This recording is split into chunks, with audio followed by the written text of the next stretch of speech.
Hello there. Today we will learn how to change the audio from dual audio in any movie on GOM Media Player.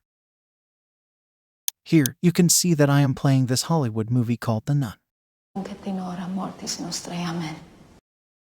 If you notice the title, it is saying that it has dual audio. I am hearing the Hindi voice here. Ave Maria, grazie.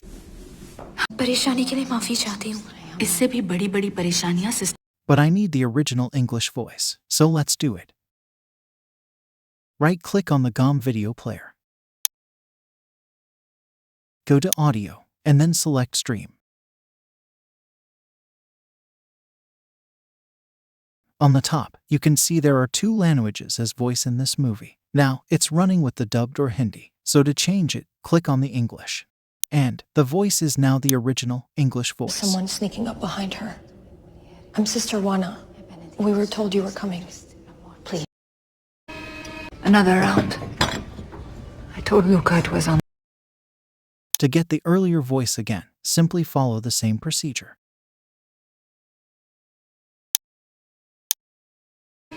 वो और मांग रहे हैं. मैंने लुका से कहा हम पैसे नहीं लेंगे. And this is how you can simply switch between the audios your movie has and play it whenever you want with GOM Media Player. Hope you liked the video and also subscribe to Joseph IT. Goodbye.